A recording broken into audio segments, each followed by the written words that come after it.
welcome to another edition of DBE TV News.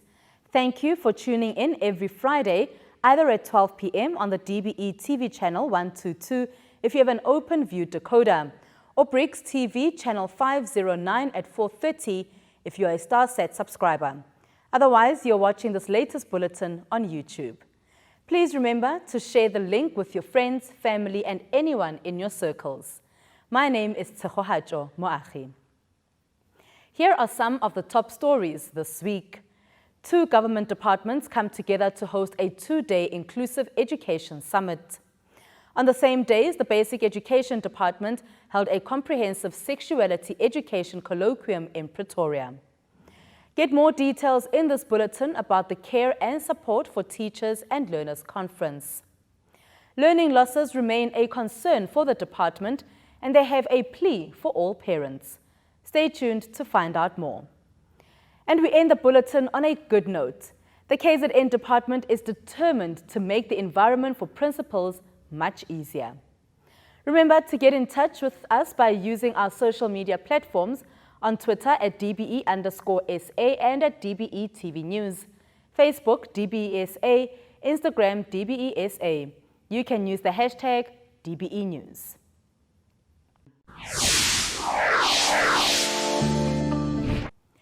Let's start here. The Department of Basic Education, together with the Department of Women, Youth and Persons with Disabilities, hosted an inclusive education summit this week. The summit sought to identify ways in which adequate social protection, enabling environments, policies and programs could be reinforced, especially for persons with disabilities. The theme for the summit was accelerating inclusive education, leaving no learner behind.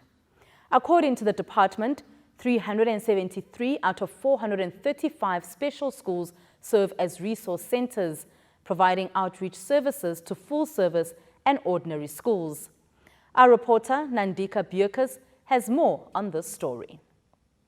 I hope that tomorrow, when we leave this place, we will walk away with a clear map of how to consolidate the work that we've done and strengthen the work so that no child indeed is left behind. So our commitment as government to inclusive education is derived from the Education White Paper 6, which again, in our discussions in the department, we're looking also on reviewing, reassessing it and improving on areas that need improvement with all the experience that we've gone through in the past years. That is the commitment made by the Basic Education Department that no child will be left behind. The 2-day summit took place during Disability Awareness Month, which started on the 3rd of November. The month offers an opportunity to collectively and individually raise awareness on barriers faced by persons with disabilities. The Inclusive Education Summit's objectives were to acknowledge progress and gaps that still exist in the implementation of inclusive education. Some who took part in the summit raised their concerns for learners with disabilities. These include learners with autism, those who are visually impaired or completely blind. But I have to say that a lot of our people with autism have been relegated to these care centers, and that's what they are. They're frankly care centers and stimulation centers, and they are not centers for education. So that is a huge transgression of their basic right to education. You can't provide them with the foundational phase, acknowledging that most of the workers and employees within these care centers don't even have basic education themselves, let alone matric or whatever, and they are teaching our people. So I say that that is a huge transgression of their right to basic education. I also have to say that a lot of the Elson schools have become contested spaces because there are so few of them. So schools themselves are extremely selective in their admissions criteria. I'm concerned about visually impaired learners, especially the totally blind ones, who are at the foundation phase, whereby they are expected to use things like PEG-made. My concern is that some of those children, they don't even know how to write their names. And we are saying children should be able to read and write. Do you expect those children to go to the level of university with that particular standard?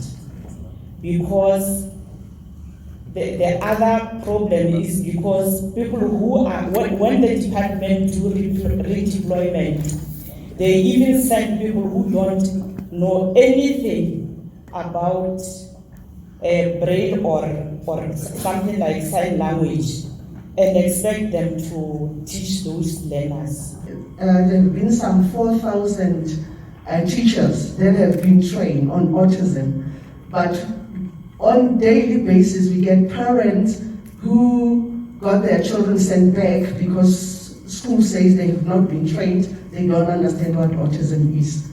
And when it comes to the early identification and assessment, I think we still have big issues when it comes to that, because I think mainstream schools are giving the special needs schools a raw deal. Mainstream schools don't do what they're supposed to do when it comes to the CS policy. And we get children at grade 7. We get parents phoning us saying a child at grade 7, now I'm told that my child is not progressing. And my question is always to the parent, where was the teacher all this time? Because the child has been from grade 1 in that same school, but now the child when is supposed to go to grade 8, the parent is told that the child is not progressing. So I know that these are some of the things that we've got to deliberate on, but I just wanted to bring the minister and the DG's attention on those things. Thank you very much. Minister Motshekga says these summits will assist to ensure policy gaps identified are dealt with.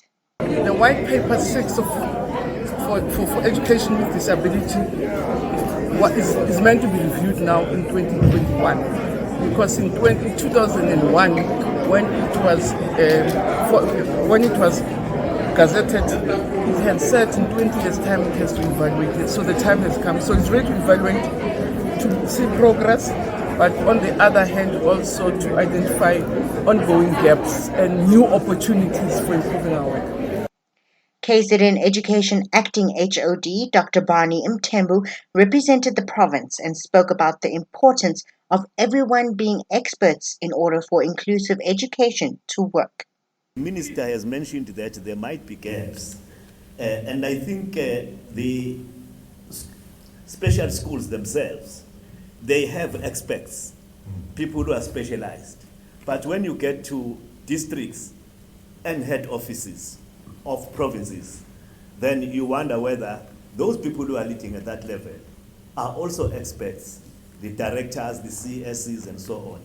Because if that is not the case, then it means that inclusive education does not have representation in the true sense of representation at the level of support, which makes it more of a by the way and a Cinderella. With the review of the work done in the past 2 years, it remains to be seen what the future holds for people living with disabilities. Nandika Bukis reporting for DBE TV News in Johannesburg. After the break, we get more information about the Comprehensive Sexuality Education Colloquium. Stay tuned.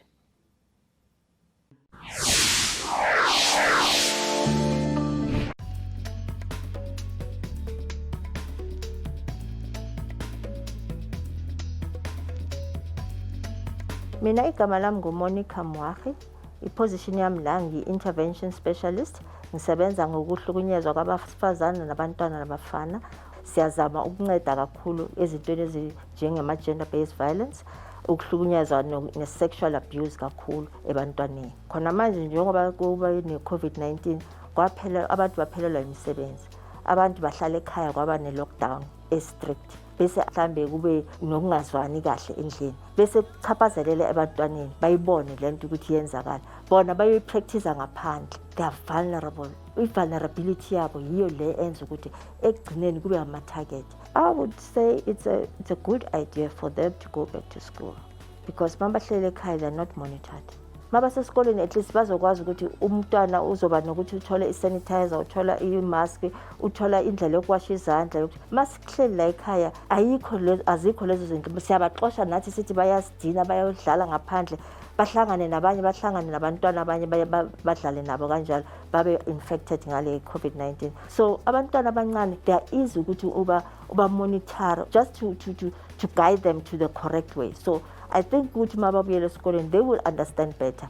Abothisha abantu ababanika indlela yokuthi bafunde ngayo. I'm Angie Mutsecha, Minister of Basic Education. As we continue to celebrate women during the month of August, I'd like to remind everyone, including parents, of the important role they play in the education of their children. As a parent, I know the importance of nurturing a culture of reading for children, as this helps them significantly in their learning journey. The National Reading Coalition and the Department of Basic Education continue to address the challenges facing South African children by promoting reading excellence in South Africa in order to reach the goals set out in the National Development Plan 2030, which is to get all children by the age of 10 to read with comprehension. I'd like, therefore, to encourage parents across the country to do the same by creating a culture of reading in the home and in the community. Let's create a reading revolution.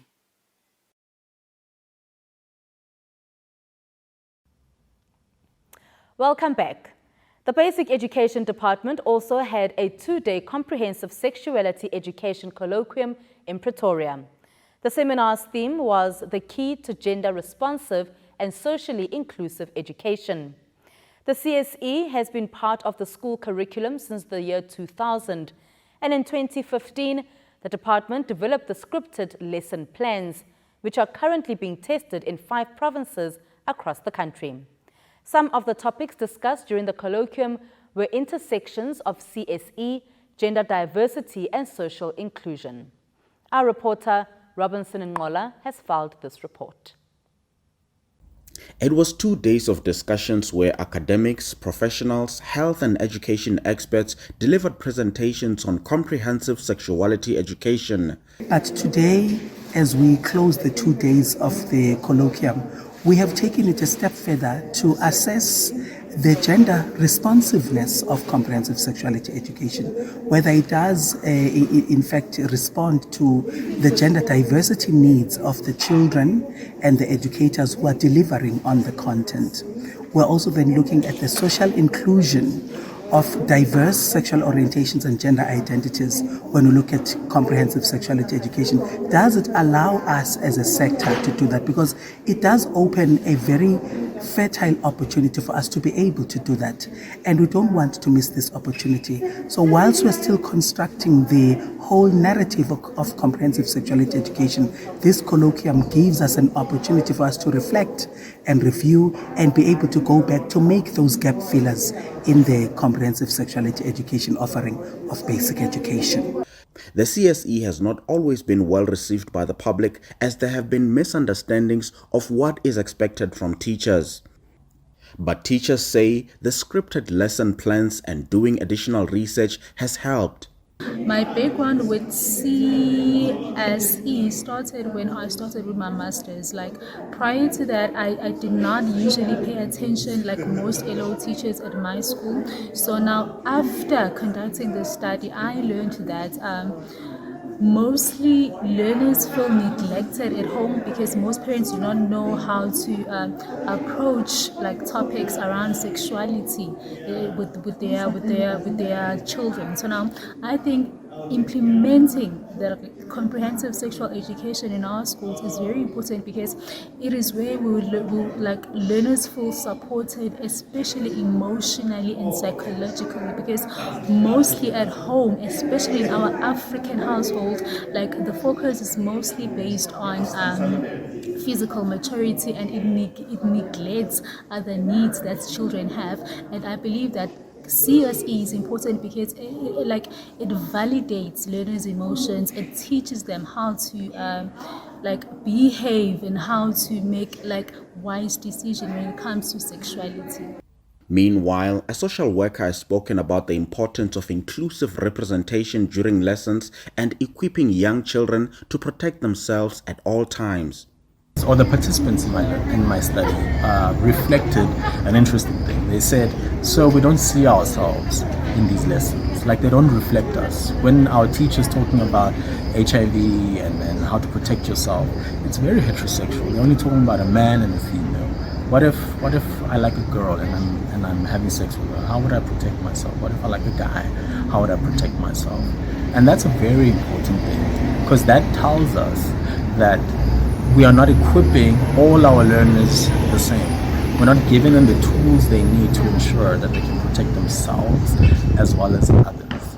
And something that I never got to mention inside there is we mustn't confuse ourselves. Young people also explore. So the very same young person you're not equipping with knowledge about how to protect themselves, if they may be like a girl, if they're like a guy, you are also putting others at risk, because there's also something called bisexuality. So what if I also like boys and girls? So I'm putting more people at risk because the classroom is refusing to say, let us teach, but teach in an inclusive way where we reflect all sexual orientations and equip these children to protect themselves. The core aims of the CSE is to ensure that learners build an understanding of concepts, content values, and attitudes related to sexuality, sexual behavior, and how to lead a safe and healthy lives. Robinson Ngola, reporting for DBE TV News in Johannesburg. The second National Conference on Care and Support for Teaching and Learning took place between the 24th and the 26th of November 2021. The theme for the conference was Reimagining Care and Support, Taking Stock, Education Recovery and Continuity. The conference has been described as one of the programs that enables concerted efforts to ensure vulnerable children and youth are protected. Basic Education Deputy Minister Dr. Regina Mhaule was in attendance. She has appealed for partnerships with NGOs in order to reach the most vulnerable learners and in order to make schools safe havens that provide care and support for all. The care and support in teaching and learning program is a very important program. As government alone, we may not be able to do it. We are calling upon partners, but before that, we want to thank all the partners that are partnering with us as the Department of Basic Education. We must know that when learners are at home, we are unable to reach them, but when they are at school, that's where we think that they are safe. So as we get more partners, it will help us to keep on monitoring them even when they are at home, so that they should not be disadvantaged. So we appreciate this conference and we are looking forward to the outcomes of this conference, and we believe that it will attract more partners, and we are calling upon private sector to join with education, because it's our responsibility, all of us together. We cannot leave it to government alone. Government has got so many programs of service delivery where people are looking at. So on issues of support to our learners, we really are calling upon the private sector. I say this because private sector, most of the parents of the learners are employed by private sector, and they spend most of the time at work. So there's no one who's taking care of them, especially when schools are closed. So if private sector come together to work with public sector, with government, with Department of Basic Education, it will take the future of the country forward, which is our children, and they deserve equal opportunity. All of them. We don't want that those that are vulnerable must be left behind and be stigmatized. We want to close all the gaps, that they get equal opportunities like all learners in South Africa. Thank you very much. I am a nurturer, like you. real men stand against gender-based violence. Make it part of the new normal for young boys to be nurtured and loved, to freely express themselves and to show love in a safe, inclusive way. We have different gender identities, but first, we are human. If you need assistance to help your child, contact Childline on 08000 55 555.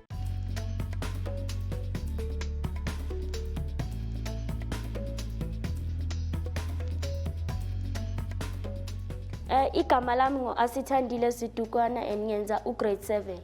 Ukuvala kwekolo kusibambezele ngokuthi emakhaya besinganabomema basifundisayo nama extra class awekho. So mina ngapha ngifuna ukuya ku grade 8. So ukuthi kuvala ikolo isikhathi eside kangaka kusibambezele. Ama-marks wami ngwabheka manje ngathi ayayehla. And nabo mem abekho emakhaya umuntu uyazifundela akunamuntu okuexplainelayo lento le oyifundayo ukuthi izokwazi ukuthi uyibambe ekhanda. And mawubuya esikoleni bafike bakufundise so uyikhohliwe nalento lebo uyifunda. So kusibambezele kakhulu ukuthi sihlale emakhaya isikhathi eside kangaka. Ukubuyela esikoleni kungisizile ngokuthi sesiyakhona ukuthola ama-mask, siyakhona ukusanitizer, siyakhona nokuthi basi-check i-temperature baskene and nokuthi khona abantu abasigadile ukuthi senza kanjani and sesiyakhona nokufunda kahle. I-message yami for ama-grade 7 ukuthi bangakhathazeki, just that bona mabafunde nje kuphela baqhubeke ney'ncwadi zabo kona ukuya ku-grade 8 sizoya noma kunini. I-message for our teacher ukuthi siyabonga ukuthi bayeza esikoleni bazosinceda size nathi siphumelele. Welcome back. The COVID-19 pandemic has seen a huge number of learning losses, and a great concern to the Basic Education Department is a possible increase in the number of learners who have dropped out. The traditional way of teaching and learning had to come to an end last year in order to prevent the spread of the virus and to ensure there is social distancing in all classes. Earlier this year, Minister Angie Motshekga announced that all primary school learners can return to full-time attendance, provided that all COVID-19 protocols are followed. We know that attendance has continued to be disrupted for a range of reasons. This has included maintaining social distancing within classrooms, particularly for schools that are quintile 1 to 3, where there are space limitations. This means that not all children are able to be at school every single day. And for most cases, that results in rotational attendance. And so while there is this call to return to school, looking forward, we need to think of the category of schools that are not able to do this with social distancing in mind, and try and establish ways in which to extend their access, come up with innovative ideas to make sure that they are still learning either in the school environment by extending that opportunity or incorporating parents and broader society more extensively. While remote learning, internet, TV, radio, and those kinds of solutions have been tried, we know that due to connectivity, access to computers, and even just availability and access to TVs, not all children are benefiting from this and are able to participate in this way. And so innovation is required from the education sector. The department has urged parents not to keep their children at home when they should be in class, reiterating that schools are safe spaces.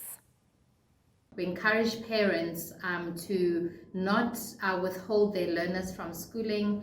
We saw in this year that we had about 27,000 less learners enrolling for grade 1 than we did in the past. So first-time enrollers were lower by 27,000 in this year. This is, of course, as parents are cautious and trying to manage access and vulnerability to COVID-19, but we would strongly encourage parents to read what's happening in terms of infections for children, to keep touching base with the Pediatric Association of South Africa, and to make more of an effort to understand our current position. We do not think that schools pose a specific threat to children that's beyond the normal threat they face in society. Now let's move to KwaZulu-Natal. where the Education Department says they are determined to improve the working environment of principals in all their schools. Earlier this month, the department handed over 644 tablets to school principals in the Zululand district. Provincial Education MEC Kwazim Shengu has committed to ensuring that by the end of this academic year, all school principals in KwaZulu-Natal would have each received a tablet to help them with their day-to-day school administration and management. The acting HOD for the department says they are pleased that this commitment is coming to fruition. Sibanikeza othisha inhloko siyabheka ukuthi siphila esikhathini esibi uthisha umhloko umzali weingane zonke kumele abe sesikoleni azibone nezingane zakhe ufana nomelusi kufanele ahlale eseduze kwezimvu zakhe ezibona ezelusa ngendlela efanele bekusikhathaza ke ukuthi ngendlela yama meeting nezinye izinto ezidinga ukuthi uthisha omkhulu asuke esikoleni aye ema circuit office aye indaweni eziningi ehambisa izinto ezithize ama report ama schedule ama circular information efunakalayo sase sibona ukuthi cha uthisha omkhulu asimsize manje ngokuthi sisebenzise ubuchwepheshe besimanje manje ukuthi akwazi ukuthi isikhathi esiningi abesesikoleni alekelela abantwana nothisha ukuthi kufundwe okunye okubalekile ukuthi asifuni ukuthi kube khona iklasi elingenayo uthisha noma ingasiphi isikhathi okunye ke esikubukayo ukuthi lama tablets azokwenza ukuthi uthisha aqashe khona la kwi tablet noma akhe ipost